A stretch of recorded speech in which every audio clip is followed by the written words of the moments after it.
Hey guys, it's your host Iowa Steeler. Today we're going to talk about the recent Steelers-Bengals game. I'm pretty fired up over this one. Just awesome. Awesome. Nothing is better than beating that team in their house in soul-crushing fashion. I mean, the only time that it was better than yesterday was when we beat them in the playoffs last year after they acted like a bunch of classless idiots out on the field. Once again, the whole thing behind the game, the whole big thing with Steelers-Bengals is, the chippiness and everything, and Vontaze Burfict and Pac-Man Jones and those guys didn't disappoint anybody because, you got exactly what you expected from those guys.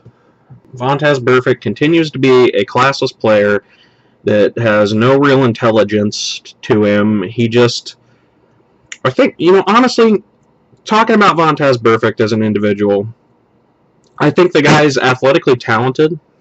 I think he's good enough to be one of the best middle linebackers in the league off of his talent alone. I would compare him almost to even a Ray Lewis. A Ray Lewis, he plays a lot like him. He's very physical. He gets after the ball. He makes plays, But the sorry thing about this person, about Vontaze Burfict, is that he can't harness his emotion. He can't control his emotions.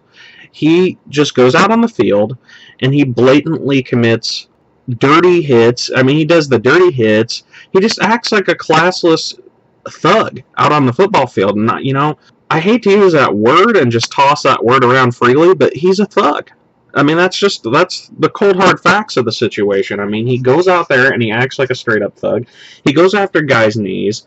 He's been accused of spitting on people. He's hit people in the nuts. He's headbutted people, ran into the camera guy and threw a camera on the ground on one instance last year. The knee to Roethlisberger's shoulder last year in the playoff game after he drove him into the turf as hard as he could.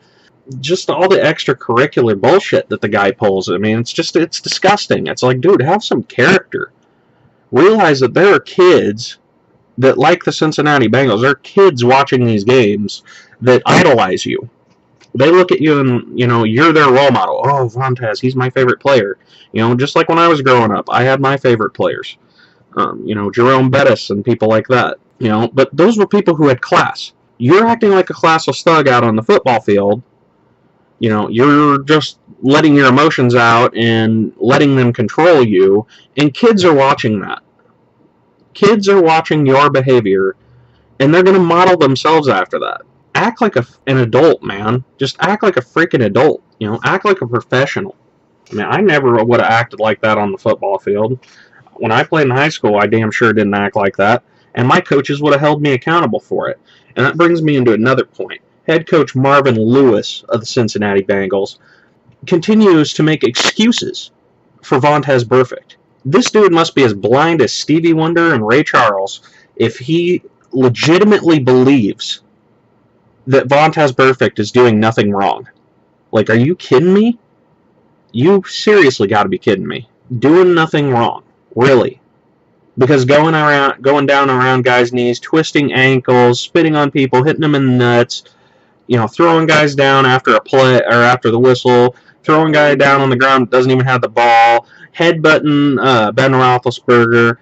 Just the list goes on and on. It goes all the way back to his college, or not even his college, his high school days. There's videos on YouTube of him being dirty all the way back in high school. That's ridiculous. This guy doesn't learn because nobody holds him really entirely accountable. The NFL needs to step up and do a better job of holding him accountable. These fines aren't doing anything. He laughs at those. That's like getting a parking ticket to this guy. These guys make millions of dollars a year, and you're going to give them a $35,000 fine, a $75,000 fine. That's stupid. He's been suspended for 3 games already. He should have been suspended a long time ago before that to get the message across that his behavior is unacceptable. But he wasn't. They finally hit him with that 3-game suspension at the beginning of this season.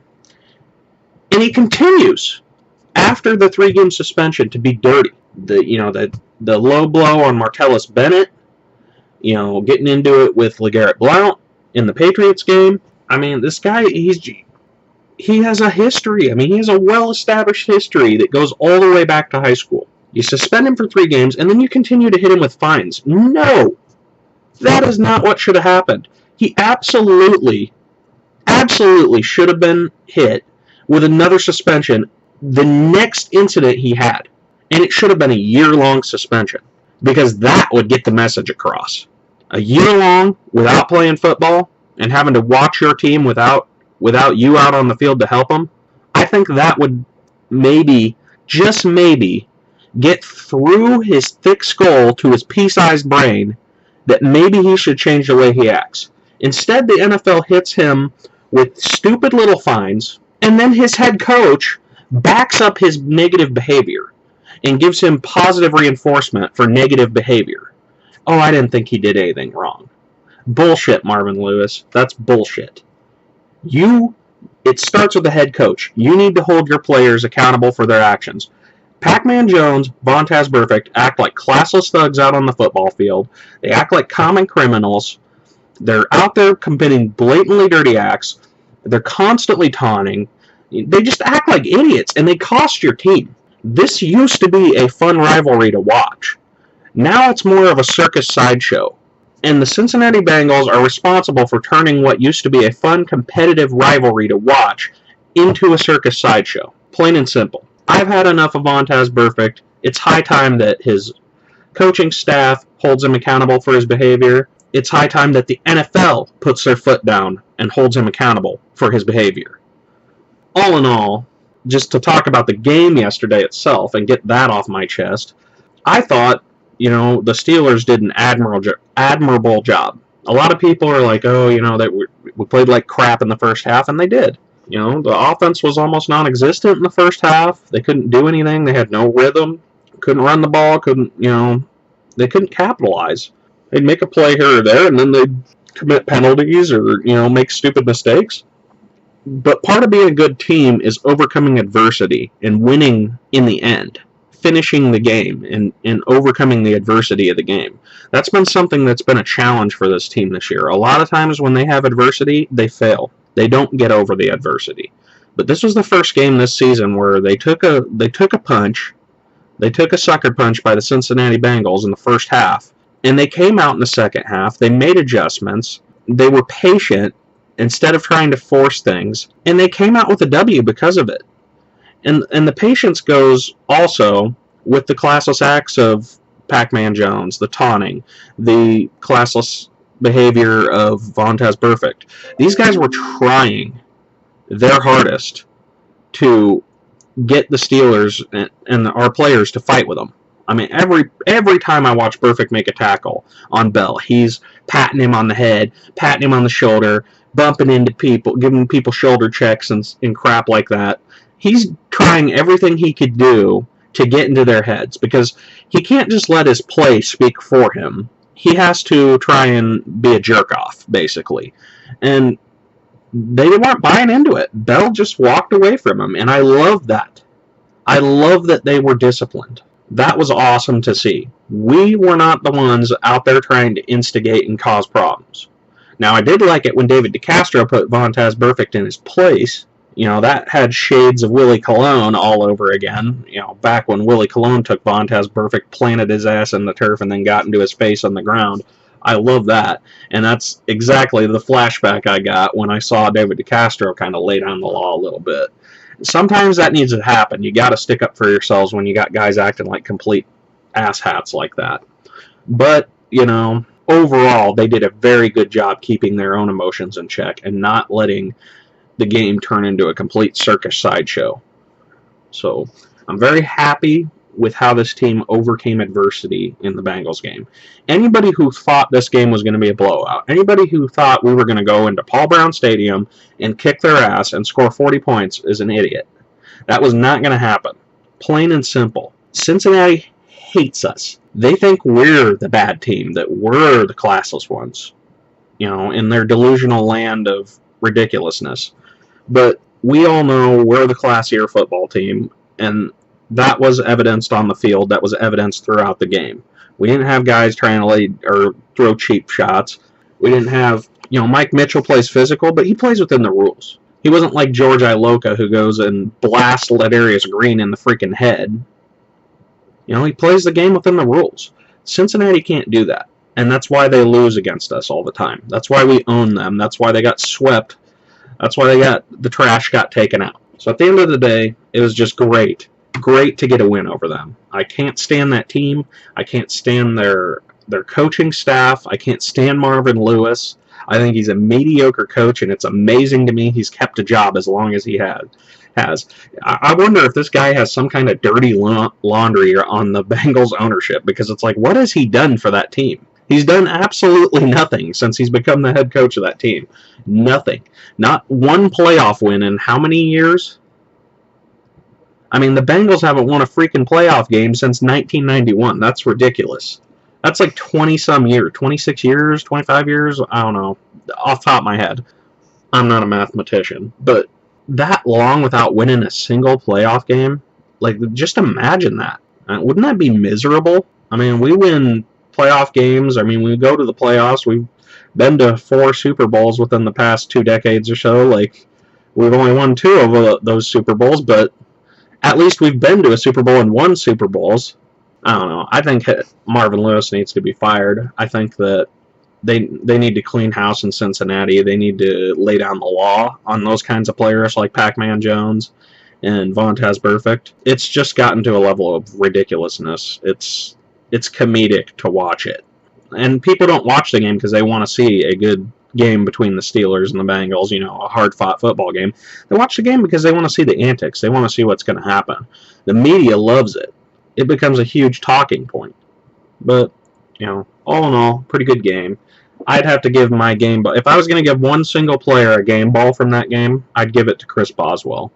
6 field goals, tied a Steelers record.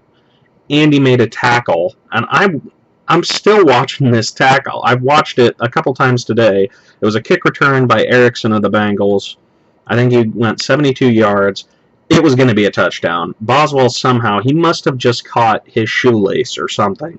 I mean, it didn't look like Boswell even touched him. He jumped out. I don't know how Boswell made the tackle, but he did. I mean, he saved a touchdown right there. 6 field goals. I mean, and they were, I think a couple or 3 of those were like 49-yarders. I mean, they weren't gimmies. I mean, most of them, they were over 40 yards. Those aren't easy kicks. I mean, as much as some people might think kicking is easy, it's not. I mean, Boswell was a stud. He deserves the game ball from the game. I mean, he was the one consistency in the game, because the offense was stagnant for a long time, which they really, really need to get under control. We need to start games faster than what we have been. If we go against the Ravens next week and start out like we did against the Cincinnati Bengals, we're not going to come away with an AFC North title. I can tell you that. At least I don't think so. That's my opinion. But, we'll talk a little bit next week. We got the Ravens. This game has become huge now because the Eagles couldn't hold up their end of the deal. I want to talk about that real quick. The Philadelphia Eagles. What in the holy hell were you thinking, Doug Peterson? Your team had a chance to tie that game and win that game, and you decide to go for 2? Like, what? Why would you do that? Why? It boggles the mind. I mean, you have a young team. You have a young quarterback. You need to build his confidence. Trying to go for 2 in that situation was just like, we want to get the win. If we can't get the win here, we'd rather take a loss. That's what I saw. I mean, I thought it was ridiculous. They had a chance to knock off the Ravens there, or at least extend the game, and instead Doug Peterson decides it's intelligent to go for 2 and try and win the game on a 2-point conversion. I would never do that. I would never do that. If I was a head coach and I had a chance to win a game, I'm probably going to go for overtime every time. It's too high of a probability. It's 1 play. Why do that? Why not? Your defense has played well. They played decent against a much, I feel like the Ravens are a better team than the Eagles, but, their defense played well against the Ravens. They got after Joe Flacco a little bit. I felt like it was really a pretty even matchup between the teams across the board. But, let your defense go out there. Let your offense go out there. Let them build that confidence. Let them build that momentum. Don't just give them the game. I mean, they basically just gave the game away. It was ridiculous. So, moving past that now. we're going to have to be more disciplined against the Ravens. And not as far as like the way the players are acting on the field, but as far as how we're playing the game. The offense can't be stagnant. We need to be balanced. Le'Veon Bell's going to have to step it up a notch for this game. He's going to have to be explosive. He's going to have to be decisive with his runs. We cannot come out and do what we did in the first Ravens matchup that we lost. We can't come out and try to force the run. You know, they waited. That game was so terrible to watch because I think we could have beaten the Ravens in their house in that game if they would have simply thrown the ball earlier in the game. It was like they waited 3.5 quarters to figure out, oh, we have Ben Roethlisberger and we can throw the ball. We can't do that this week. We cannot sit around and rest on our laurels. We need to get out there, get after them offensively. We need to be aggressive. We need to attack that secondary. That is the weakness of the Ravens defense. The Ravens secondary is one of the worst in the league. They give up passing yards like crazy. We need to take advantage of that. I don't care if we're coming away with points in the form of Boswell because we can't get it into the end zone. I would love to see him start punching it into the end zone more, but we need to at least attack between the 20s. We need to attack that secondary. We cannot wait until the fourth quarter to do that. We need to attack them right off the bat. I wouldn't mind seeing them come out and just start hurling it because you need to back off the Ravens' front seven. You need to take some guys out of the box. You need to make them account for Antonio Brown and Sammy Coates and all these other guys. Then you start running the ball with Le'Veon Bell. Because last time it was, we're going to run the ball with Le'Veon Bell. We're going to try and run it down their throats. They were, at the time, I don't know where they rank now, but they were at the time the 4th best rushing defense in football. You're probably not going to run it on them real well. You know, you're going to have to back them off so that you can open up those holes for Le'Veon Bell. So they're going to have to attack the Ravens secondary early and often. Use the passing game to set up the running game. The other thing, the defense is going to need to play sound. They can't be careless. They cannot let Joe Flacco have enough time to stand in the pocket and, you know, bake a cake. You know, they're going to have to get after him. They need to get in his face. They need to hit him. They need to hit him early and often. They need to pressure him into making mistakes. Because Joe Flacco, as everybody calls him, Joe Cool, you know. Oh, no. When Joe Flacco's under pressure, he might look like he's cool and calm and collected. That's fine, but he starts to suck when he's under pressure. Just like a lot of other quarterbacks in the NFL.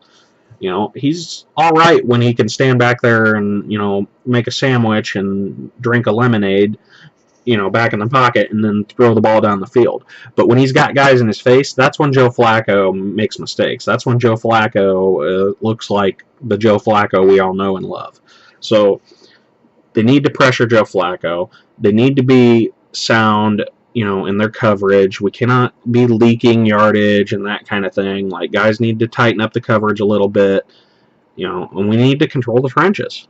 At the end of the day, that's how you win a game against the Ravens. You control the trenches, and you play good, disciplined football, and you attack them offensively. That's how you beat them. Smack them in the mouth. That's what we need to do.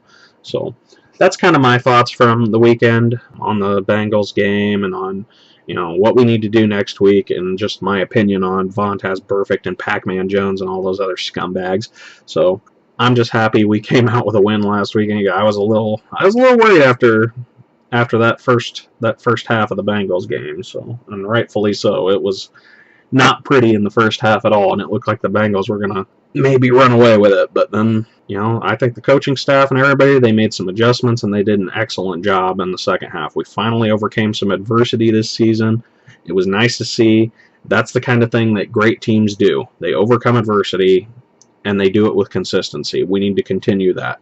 We need to finish off the Ravens. We need to take the damn North away and make these playoffs. We control our destiny right now. So all I want for Christmas is a Steelers win over those Ratbirds. I hope you guys enjoyed the podcast today. As always, if you have any, you know, requests or anything or something you'd like to hear me talk about, just, you know, post it up on the forum or on the YouTube page or whatever. Also, if you're on YouTube and you're watching these videos, you know, be sure to check out Steelers Xtreme forum. You know, it's Xtreme without the E on the front, just SteelersXtreme.com. Also, give us a like on YouTube or subscribe to our channel. Thanks for listening today, guys. Have a great day.